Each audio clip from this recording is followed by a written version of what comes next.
Hello မင်္ဂလာပါလွန်ခဲ့တဲ့အချိန်လွန်ခဲ့တဲ့လတွေကနေပြီးတော့ကျမတို့ဒီကချင်ပြည်နယ်မြစ်ချနာမြို့အောင်မြင်သာကျေးရွာမှာရှိတဲ့ဒီအောင်မြင်သာကျိုးတရားရဲ့အောက်နားမှာရှိတဲ့တန်ရုံးစင်ကျိုးတရားတန်ရုံးစင်စားသောက်ဆိုင်ကိုကျမတို့ကြော်ညာခဲ့ပါတယ်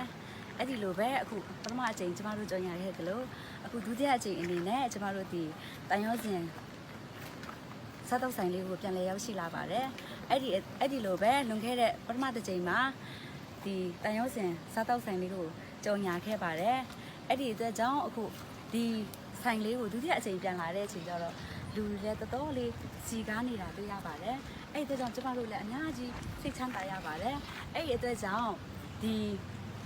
တန်ရုံးစင်စားသောက်ဆိုင်ပိုင်ရှင်လေးရဲ့အမနဲ့လွန်ခဲ့တဲ့အချိန်တွေမှာကြော်ညာခဲ့လို့ကြော်ညာအားလည်းမိတ်ဆွေချစ်တဲ့မိတ်ဆွေတွေလည်းအများကြီးလာရောက်အားပေးကြတဲ့အတွက်ကြောင့်အမလည်းသူ့ရင်ထဲမှာကျေးဇူးတင်စကားတွေလည်းပြောချင်ပါတယ်တဲ့နောက်ထပ်သူ့ရဲ့ဆိုင်မှာလည်းလုပ်ငန်းတွေတိုးချဲ့ထားတာတွေ့ရပါတယ်တာသမီတွေနဲ့သူလုပ်ငန်းတွေတိုးချဲ့ထားတာတွေ့ရပါတယ်အဲ့ဒီအတွက်ကြောင့်အမရဲ့ခံစားချက်လေးကိုတစ်ခါပြန်ပြီးတော့အမေအဖေလေးလုပ်ချင်ပါတယ်ရှင်အမရဲ့အရင်တစ်ခေါက်ကကျမတို့ဒီတန်ရုံးစင်စားသောက်ဆိုင်လေးကိုကြော်ညာလိုက်တဲ့အချိန်မှာအဲ့ဒီကြော်ညာကမမျော်လင့်မနဲ့တော်တော်လေးကိုအောင်မြင်သွားတာတွေ့ရပါတယ်အဲ့ဒီအတွက်ကြောင့်အမဆေးဆိုင်ကအဲ့ဒီကြော်ညာပြီးတဲ့နောက်ပိုင်းမှာအရင်ကထက်ပိုရောင်းကောင်းလာသလားဘလို့မျိုးပိုတိုးတက်လာလဲဆိုတာအမရဲ့စိတ်ထဲမှာခံစားရတဲ့ခံစားချက်လေးကိုသိချင်ပါတယ်ရှင်တဲ့ချက်စင်အခုရောင်းရတယ်ခါတဲ့ဆို400-500တောင်ရဘူးအခုနော်အဲ့လိုမျိုးတမီးတို့ညီမလေးတို့အဲ့လိုမျိုးလုပ်ပေးတယ်နဲ့ရောင်းရတာအခုရှစ်တူနေအများအောက်ဖောက်တယ်အများကြီးလာကြတာရှစ်တူနေမလားအောက်ဖောက်တယ်နေမလားတော့မရောင်းရဘူးအခုဟိုတောက်လုံးအဖွဲတောင်မနော်ပုံမှန်လာတဲ့ငါရှစ်တူအောက်ဖောက်တယ်ဆိုတော့ပုံမှန်လာအပေးကြတာအရန်ဝမ်းတာတယ်တမီးအဲ့လိုမျိုးလုပ်ပေးတယ်နဲ့နောက်လေလာကြပါဟုတ်ကဲ့ကျေးဇူးတင်ပါတယ်အဲ့လိုပဲအမကအခုကဖောက်တယ်လဲပိုတိုးလာတာပေါ့နော်ဒီဆိုင်လေးကိုကြော်ညာလိုက်တဲ့အတွက်ကြောင့်အဲ့ဒီအတွက်ကြောင့်အမရဲ့ဆိုင်ကအခုခါတိုင်းရှိတဲ့ပစ္စည်းတွေထက်ဘာတွေပိုတိုးချဲ့ပြီးတော့ထားလဲဆိုတာလဲသိချင်ပါတယ်ဟိုငါးရှာအခွေးရှာအဝက်ရှာกินငါးတောင်ပန်กินအဝက်တောင်ပန်အချက်တောင်ပန်กินငါးမလို့စီစန်တုတ်အဝက်မလို့စီစန်တုတ်နဲ့ကျောက်ကတ်တုတ်အကျောက်ပွေးတုတ်ငါအစာရင်ရောအဝဲအစာရင်ယောကအဝဲအစာရင်တုတ်အမဲအစာရင်ယောကအမဲအစာရင်ယောအစာရင်တုတ်ငါအမဲရင်တွင်းငယ်ရင်တွင်းငယ်ရင်တူစီกินရတယ်အဲ့လိုမျိုးနဲ့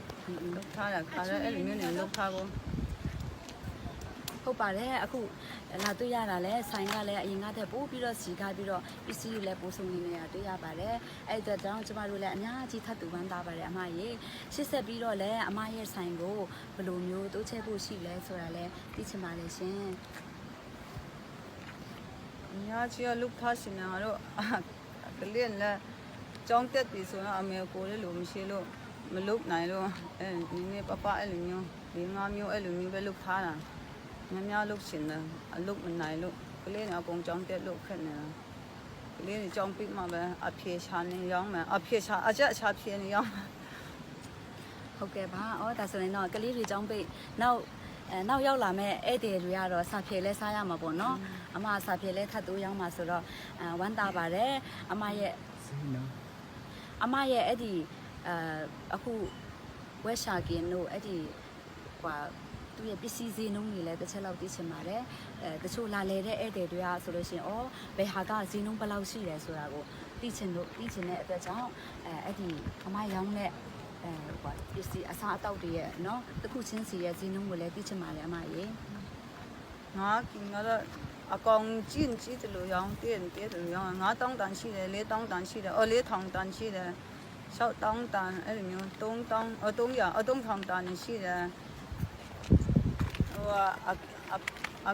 အကင်တော့ငါးရှာအခွေးရှာအဝက်ရှာกินเนี่ยစေกินမှာ9000ပန်กินလေတပွဲ9000ဒီမင်းနဲ့တထုပ်9000ရောင်းလာ နုရဲ့နုစီအစပီက9000တပေါင်းမြန်မာပလင်းနဲ့2502500နိုင်ကလပ်နဲ့2000နိုင်ကလပ်ခိုက်ကွန်စီโอเคခိုက်ကလပ်ကရန်လည်း2000အနီယာအနထောင် ABCD လည်း2000မြန်မာတန်ဝတ်15000အထောင်900 ABCD လည်း2000နဲ့ရောင်းတာမြို့မှာမွေဖို့ကရှင်ပြည်နယ်မှာဝယ်တာအောက်ရှင်ချောင်းတာအောင်မင်တာဆိုင်မှာယူရောင်းတာ ဟုတ်ကဲ့ပါဟုတ်အမဆိုလို့ရှိရင်အခုအမပြောတဲ့ပုံအရဆိုရင်အမကဒီကိုယ့်ရဲ့ဒေတာကိုလည်းအရင်ချစ်တယ်ပေါ့နော်အဲ့ဒါကြောင့်မြို့မှာသွားမို့ပဲနဲ့ကိုယ့်ဒေတာကိုယ့်ရဲ့အောင်မြင်တာကြေးရွာမှာရှိတဲ့ဆိုင်မှာပဲအားပေးပြီးဝယ်ရောင်းတာပေါ့နော်အဲ့ဒီအမရဲ့စေတနာကောင်းလို့အမရဲ့ဈေးဆိုင်လည်းဒီထက်တနေ့ပိုတိုးတက်လာမှာဖြစ်ပါတယ်ပြီးတော့လည်းအခုလိုမျိုးအမကအမရဲ့ဆိုင်မှာရောင်းတဲ့ပစ္စည်းတွေအစားတောက်အမျိုးစုံလင်စွာလဲရောင်းတယ်အဲ့ဒီဟာရဲ့ဈေးနှုန်းတွေလည်းအမကပြောပြတဲ့အချိန်ကျတော့လာတဲ့ဧည့်သည်တွေကလာတဲ့မိတ်ဆွေတွေကဆိုရှင်အော်ဘယ်ဟာကဘယ်လောက်ရှိတယ်ကိုယ့်စီမှာပါလာတဲ့ပတ်စံနဲ့ဒီမှာစားမဲ့ဈေးနှုန်းတွေကိုတစ်ခါလဲပေါ့နော်တစ်ခါလဲတွက်ပြီးတော့လုပ်လို့ရတာပေါ့နော်အမရဲ့စေတနာအပြည့်အဝနဲ့ဝန်ဆောင်မှုကောင်းကောင်းနဲ့ရောင်းတဲ့ဒီတန်ရောစင်ဈေးဆိုင်ရာဆိုလို့ရှိရင်လည်းတရက်နဲ့တရက်တိုးတက်လာမှာဖြစ်ပါတယ်လို့ရှေ့ဆက်ပြီးတော့လည်းပို့ပြီးတော့လည်းအောင်မြင်လာဖို့အတွက်ကျမတို့လည်းအများကြီးညှို့လင့်ပါတယ်အဲ့လိုပဲနောက်ထပ်ရောက်လာမဲ့မိတ်ဆွေတွေကိုလည်းအမအနေနဲ့ခေါ်ပိတ်လိုက်ပါအောင်ဒီနေရာဆိုလို့ရှိရင်ကချင်ပြည်နယ်ရဲ့ဘယ်နေရာမှာရှိတယ်ဆိုတာအမဘက်ကနေပြီးတော့တည်တည်ချာချာလေးပြောပြပြီးတော့မိတ်ဆွေတွေကိုဖိတ်ခေါ်လိုက်ပါအောင်အမရေဒီအောင်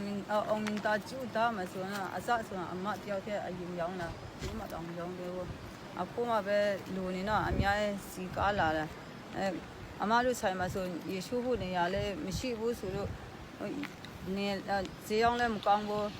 အခုမှဟိုလူကြီးနေတော့လုတ်ပေးလို့ဟိုရေရှိုးနေရာနဲ့အစင်တင်လုတ်ထားပြီးခါတိုင်းဒီနေရာရေရှိုးနေရာမလုတ်ထားဘူးအခုလူကြီးရေရှိုးနေရာလုတ်ထားလို့ရေရှိုးနေရာလည်းရှိပြီးဟိုဘိုးကွေးဆိုလားဟိုငါတို့ဆိုင်မှာအဲ့လိုမျိုးအားပေးထားရလို့အလကားလက်ဆောင်စီးခိုင်းမှာအဲ့လိုမျိုးဟုတ်ကဲ့ပါအမရေအမဆိုလို့ရှိရင်စေတနာအရန်ကောင်းပါတယ်ဝန်ဆောင်မှုလည်းအရန်ကောင်းတဲ့အတွက်ကြောင့်အမရဲ့ဈေးဆိုင်ရာတရက်တိုးတက်လာပြီးအခုအမပြောသလိုပဲဈေးဆိုင်လာထိုင်တဲ့လူကိုရေချိုးဖို့အတွက်ဘောခွင်းလည်းလက်ဆောင်ပေးတယ်ဆိုတော့ဒီအခုရှေ့ဆက်ပြီးတော့ရောက်လာမယ့်မိတ်ဆွေများကိုလည်းဖိတ်ခေါ်ချင်ပါတယ်ဒီကျမတို့ချစ်တဲ့အမရဲ့ကချင်ပြည်နယ်မြစ်ကြီးနားမြို့ရဲ့အောင်မြင်တဲ့အတာကြီးရွာကိုလာခဲ့ပြီးတော့မှဒီကျိုးတရားအောက်နားမှာရှိတဲ့တန်ရောစင်စားတောက်ဆိုင်လေးကိုဆက်လက်ပြီးတော့လည်းအများကြီးအားပေးသွားကြပါအောင်လို့ဖိတ်ခေါ်ချင်ပါတယ်။ Okay အမရေမင်္ဂလာပါကျွန်တော်တို့ကတော့မေးချင်တယ်အမရဲ့ဆိုင်ကတန်ရောစင်ဆိုတဲ့အတိုင်းတန်ရောစင်တွဲပြီးတော့ဒီဆိုင်မှာလာတဲ့သူတွေအများကြီးရှိလာတယ်အဲ့ဒီအချိန်မှာအမရဲ့ရင်ထဲက